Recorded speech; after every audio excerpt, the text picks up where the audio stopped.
how do you pull this off? It's hope and prayers is what it is. Nobody's really, you know, when it comes to this kind of a level, there's not really anybody you can just go up and get a mentor from. There's people that have been recreational in Colorado and Washington that do have some experience that you can maybe go mentor from.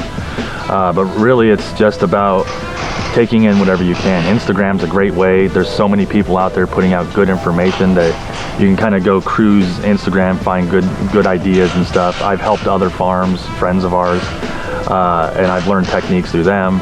I called it just being lazy. I don't feel like tilling my soil up, mixing it every year. And then, you know, with the addition of the worms and the you know, bioactivity that the worms bring, it's no till, but the worms are doing the tilling. And they're eating dead root matter, and dead root matter usually decomposes. You know, once they process it, that makes plant available potassium and phosphorus, which we're always looking for to bloom. They make all the aeration down low. We'll utilize red wigglers on the top, which take, you know, they take control of the first 6 to 8 inches of the topsoil. We don't do teas because that is your tea. Every time you water, it's an earthworm casting tea. It has all the microbes you want in it. No messy foam, you know, bellowing out of a 55-gallon drum anymore. You know, it's just in the pot. You don't keep the brewer clean, you get a lot of anaerobes, and we're looking for aerobic bacteria, not anaerobic bacteria. So the trees that are up in the hills and everything are doing the same no-till technique. They're dropping their leaves every fall, and branches dry up, die on certain parts of the tree, fall down. That's its carbon. You know, so it's naturally doing everything that you see. Hugel piles that people grow with, it's the same idea. It's just decomposition. The microbes are breaking down trees and leaves and making that coffee ground soil that we're all looking for, you know.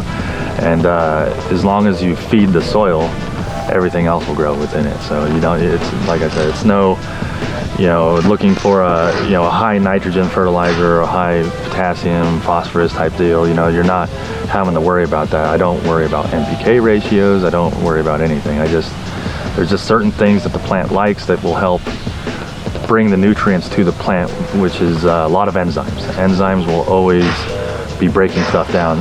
For the first 4 or 5 years, I do use full power, you know, which is a bottled nutrient, but I can't produce my own humic acid yet. That takes time. It's a layer within the top soil of all that decomposing leaves and stick matter and all those carbons. Eventually it just makes like a big thick mat, and then that'll produce all your humic acids that you'll ever need. So that'll take about 4 or 5 years to set up, and once we set all that up, it's no need for full power anymore. And we use silica right now until we're able to start growing horsetail and letting that decompose within our compost piles, and we'll have natural silica within the property. But you know, like I said, it's going to take a few years to get all these things planted and robust throughout the property. But once we have it, we shouldn't have to go for anything. All our humics will be here, silicas will be here, through the use of KNF, which is, you know, you can make fermented plant juices, which you can take cantaloupes, and you chop up your cantaloupes, you weigh them out, you take the rinds off, and you just take the meat of the cantaloupe. If you have a pound of meat, you take a pound of brown sugar, put it in a jar, let it ferment for a few weeks, and then you strain it out, and the liquid that you have from there is better than any bloom booster you'll ever see. It's packed full of potassium and phosphorus. It's natural. You're not going to burn your plants from it. You're not going to over-toxify it. And you got it at the grocery store for 29 cents for the cantaloupe. So I can grow it all organically, ferment it here on the farm, and then use it to feed the cannabis plants. And whatever's left over on the vegetable side feeds my crew. They all have fresh sandwiches during the year. They all, you know, we're all eating good organic food. We can take rice and, you know, you get it al dente, which is, you know, half cooked, and you take it up into the forest. You cover it over so it doesn't get rained on or leaves don't go into it.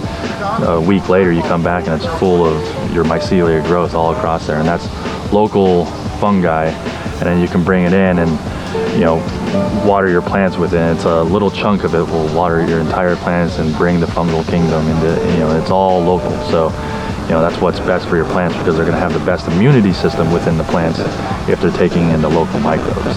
So the whole idea is to make your plant as comfortable in the scenario as you possibly can, because then it can fight off pesticide or pests. It can fight off molds, rots, all that stuff, because it already knows what's in the area. to me, like no-till works because it's so simple that even the most unexperienced guy can still follow this. And even if he messes up and he waters in kelp instead of malted barley today, it doesn't ruin anything. It just switched it up a little bit. Nothing kills, nothing dies. You know, so we work off of just basic laminated sheets and an oil marker and just check things off. And if something's not checked off, you say, well, let's do this. You know, it's not an exact science with us. It's just, you know, the plant needs it all this stuff all the time. So just throw whatever you want on there and let it, you know, compost out.